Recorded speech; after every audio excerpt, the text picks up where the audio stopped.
Welcome to The Deep Dive, your go-to source for unpacking the most crucial earnings calls. Glad to be here.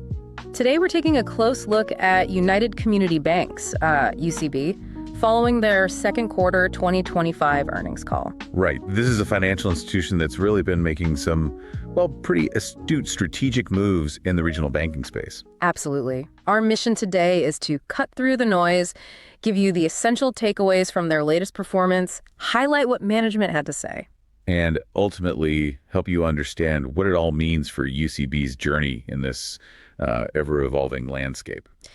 It was certainly a quarter that caught the market's attention. It really did. It showed not just solid numbers, but, a very deliberate strategic direction. Yeah, as we dive in, you'll see a clear picture of how they're not just reacting to the market. They're actively shaping their position within it. Okay, so let's jump right into the numbers then. UCB truly delivered a strong second quarter for 2025. They did. Pretty impressive stuff. They reported GAAP earnings per share of 63 cents. Yep. And that actually sailed past consensus estimates. By a decent amount, right? About 3 to 3.3%. Exactly, a healthy beat there. And what's really compelling is their operating earnings per share. Right. Tell us about that. Showed a robust 14% year-over-year increase, coming in at $0.66. Wow, 14% year over year. That kind of operational growth really gets your attention, doesn't it? It absolutely does. And it speaks volumes about their underlying business health. Okay, and revenue. Revenue landed around $260 million. It was a slight miss against estimates, technically. Just slightly, though, like $261.3 million was the estimate. Yeah, a fractional miss. But importantly, it still reflected solid year-over-year growth of about 6 to 6.1%. So growth is still there. Definitely. And what's important here isn't just the top-line number, but how efficiently they generated it. And that efficiency really shines through in their key metrics, doesn't it? For sure. Their net interest margin, or IN, Always a key one for banks. expanded to 3.50%. That's a significant jump, 14 basis points quarter over quarter. Huge jump. And the efficiency ratio improved substantially, too. Down to 54.8%. Yep, that's a 222 basis point improvement year over year, really tightening the belt. And return on assets. Stood at approximately 1.11% on a GAAP basis, Okay. or 1.16% on an operating basis. These aren't just like good numbers. They tell a story, right? A bank tightly controlling costs and optimizing revenue. That's spot on. And on the credit quality side, which is always crucial for banks. Always. How did that look? UCB maintained a remarkably strong position. Net charge-offs were reported at 18 basis points, which includes their Navitas segment. Okay, and without Navitas. Just 8 basis points annualized when you exclude Navitas. Very low. Wow. And both non-accruals and past dues saw improvements, stayed at very low levels. So that indicates a pretty pristine loan book, disciplined underwriting, healthy environment. Exactly. Reflects well on their management and their markets. Okay, that gives us the big picture. Now let's peel back the layers and really deep dive into the financials, management insights, and what they're telling us about the future. Let's do it. That impressive 14 basis point NIM expansion.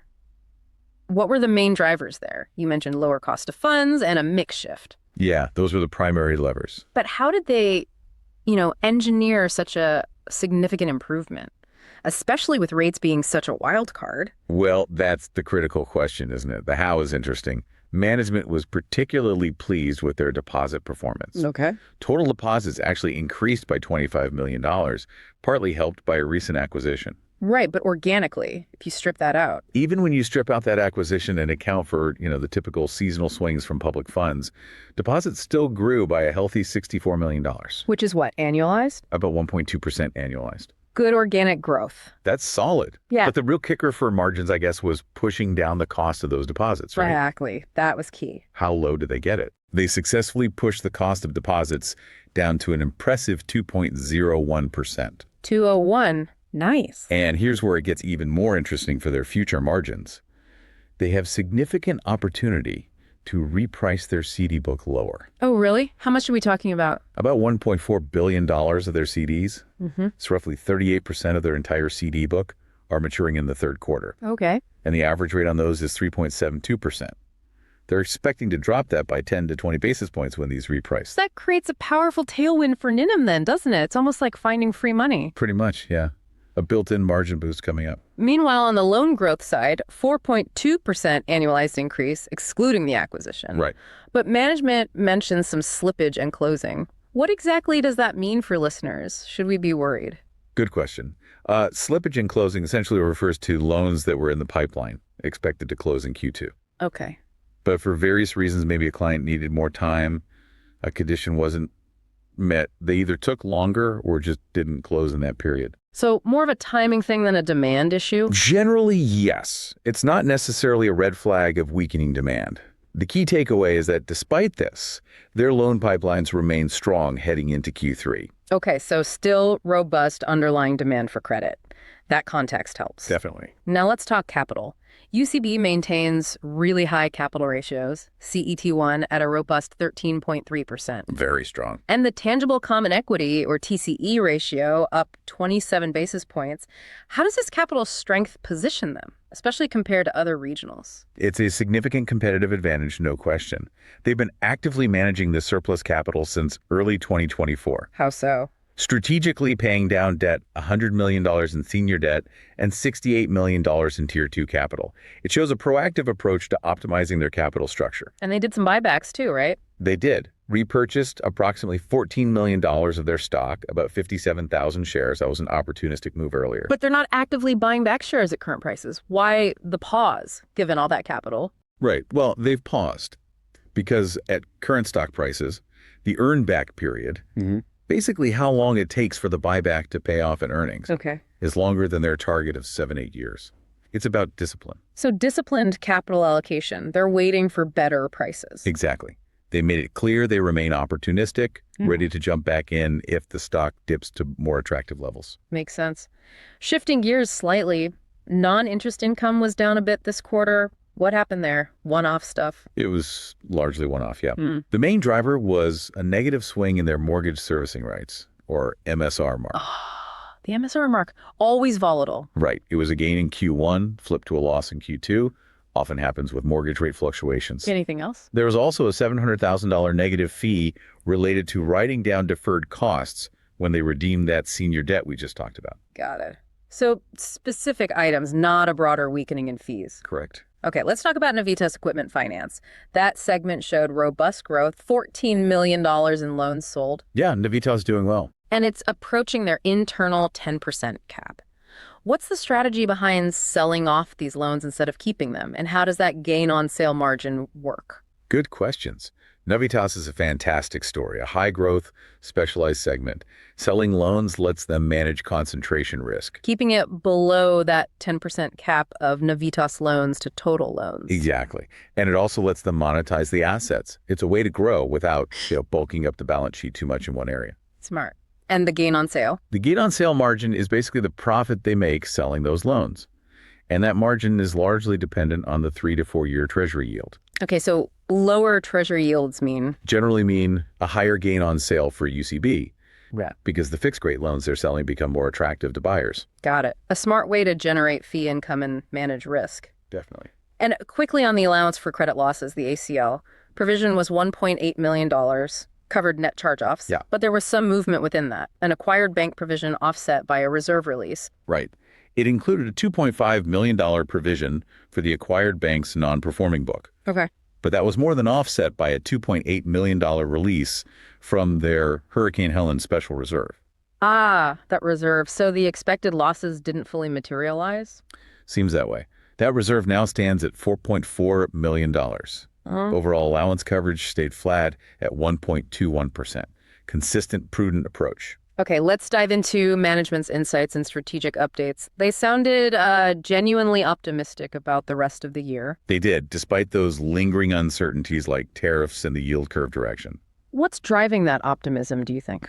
Well, a major part of it has to be the successful completion of the American National Bank A&B acquisition back on May 1st. Right, that was a significant deal. Huge for them. Significantly bolstered their deposit capacity, lending scale, and crucially, expanded their footprint, particularly into South Florida. That's an attractive market. A textbook strategic acquisition. Pretty much. And on the talent side, they also brought in a new state president for Alabama and Florida. Replacing a retiree. Yeah, and this new hire brings 25 years of commercial and industrial experience. And I heard that new hire is already making waves, recruiting relationship managers. That's right. Already led to hiring 2 additional commercial relationship managers in northern Alabama. It really underscores their focus on getting top talent. Speaks volumes. And their broader M&A strategy. Still looking. Still consistent. They're looking for smaller, high-performing institutions that would be genuinely additive, fit well with their existing footprint. But deal economics are still tough. Management noted that, yeah, deal economics are still challenging overall, but the outlook is improving for potential opportunities. They're patient, but ready. Patient but ready. I like that. And there's been a noticeable shift in client sentiment, too. That's encouraging. How so? Commercial clients are feeling more comfortable, especially with easing tariff concerns. And they're excited about potential tax policy developments. Like bonus depreciation and extending current tax rates. Exactly. That kind of confidence can be a significant tailwind for their business. For sure. Confident clients invest, expand, borrow. Drives loan demand. Precisely. It reminds you how quickly sentiment can shift. You know, one day holding back, the next ready to go. It's a powerful driver. Great point. Okay, let's pivot to their forward guidance. What are they projecting? For Q3, they're targeting approximately 6% loan growth, similar to their strong Q1. Okay. Solid loan growth expected. And margins. They expect another 5 basis points of margin expansion in Q3. Even more expansion. Driven by what? Driven by those further reductions in deposit costs we talked about and that favorable mix shift toward loans. Interesting. And what if the Fed cuts rates? What's interesting is they still anticipate this expansion even with a potential rate cut. That's due to their asset sensitivity. Meaning their assets reprice faster than liabilities in a falling rate environment? You got it. So they feel pretty well positioned there. Okay, so good setup for Q3. What about the full year? For the full year 2025, they project earnings per share of approximately $2.50 and revenue around $1.051 billion. And looking even further ahead, 2026. They gave a preliminary look. Anticipate EPS around $2.68 and revenue about $1.114 billion for fiscal 26. That's a very confident outlook, projecting growth well into next year. It certainly is, and the market took notice. The stock popped 1.38% in pre-market right after the report. So a positive reaction, aligning with that bullish management tone on growth and margins. Absolutely. Analysts generally framed it as an EPS beat with inline revenue, really highlighting the strong margin and cost control. What's really striking, though, is UCB's outperformance compared to the broader regional banking sector. It's pretty dramatic. Over the past month, their stock returned 13.5%. The regional banking ETF, KRE, was basically flat, right? 1.07%. Yeah, huge outperformance.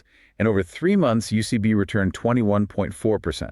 That's not just good. It really feels like a testament to a differentiated strategy paying off. I think that's fair. The whole regional banking sector is benefiting from margin expansion, the Fed environment, strong loan demand. Right. But UCB seems to be capitalizing on these trends, well, more effectively than many peers. So their strategic storyline, disciplined growth, acquisitions like A&B, organic growth, margin enhancement, it's working. It appears so. The A&B acquisition is a prime example of that acquisition-led acceleration. So looking ahead, what are the key catalysts we should be watching for UCB? Well, first is just continued execution on their guidance, hitting those loan growth and margin targets. The table stakes. Right. Then potential further M&A activity, obviously, and leveraging integration synergies from A&B and other deals. Makes sense. And a fascinating point they made is that the bank is actively evaluating all options for its significant excess capital. Including potential securities restructures. Yes. They acknowledge their held-to-maturity or HTM book is currently under-earning compared to other things they could do with that capital. That's a crucial detail. Lots of optionality there. Exactly. So while they acknowledge the macro uncertainties, their overall outlook seems very optimistic. It really does. Which brings us to an intriguing point. With all that excess capital and a clear strategic vision, what are some maybe more aggressive moves UCB could potentially make? Yeah, their strong capital position definitely opens up some interesting strategic possibilities, some real chess moves. Let's maybe brainstorm a couple of those. All right, let's step into the not quite financial advice investment committee room for a moment. Let's brainstorm some tactical ideas based on what we've unpacked. Okay, let's play that game. For informational purposes only, of course. Of course. Idea number 1. Okay, idea 1. Let's call it the capital deployment arbitrage play. UCB has these capital ratios well above peers, right? Management basically said they have more than they need right now. Right. They did buybacks opportunistically, but paused now because of price. Exactly. So imagine if UCB, seeing maybe increased market stability, decides to go big. Pursue a larger, truly value-accretive M&A target maybe in a segment that's a bit dislocated. Leveraging that capital surplus to get a good deal and extract big synergies. Precisely. So the theoretical trade idea here, maybe something like going long UCB via a call spread, say 9-12 months out. Okay. Targeting an out-of-the-money strike that would pop on a major M&A announcement. Yeah. And maybe simultaneously you short a regional bank ETF like KRE with a tight stop, just theoretically. So the thesis is betting on UCB's unique capital position and strategic intent leading to a transformative deal that outperforms the sector. You got it. Betting on strategic, idiosyncratic alpha driven by superior capital allocation, with the KRE short acting as a sort of hedge against broader regional banking headwinds. It's aggressive. Definitely aggressive. Okay, what's idea 2? Idea 2, the Navitas Unlocked strategy. We talked about Navitas, the equipment finance business, high growth, managed to a 10% cap by selling loans. Right. What if that segment isn't just a growth engine, but like a hidden asset, something that could be spun off or partially divested at a premium valuation? Interesting. Private equity or specialized funds might love that kind of originator. Exactly. They're hungry for diversified, high-yield asset originators. Yeah. So the trade idea here might be different. How so? Maybe consider a long position in UCB common stock for the core bank upside. Okay. Paired with a small, highly speculative long position in deep out-of-the-money call options, maybe expiring 18-24 months out. So the common stock gets you the ongoing operational strength, and the long-dated calls are like a lottery ticket. Kind of, yeah. A lottery ticket for a potential Navitas spinoff or some strategic transaction that unlocks a much higher multiple for that specific unit. Which could re-rate the core bank while revealing value in Navitas. That's the thinking. It could reveal significant value in what's currently a smaller, albeit high-performing segment. Both are definitely aggressive ideas, but like you said, grounded in their stated priorities and financial strength, leveraging their unique position. It's all about that optionality they have. Okay, so let's bring it back and recap. United Community Banks delivered strong second quarter 2025 results. We saw an earnings beat, robust operating EPS growth, and that notable margin expansion. Yep.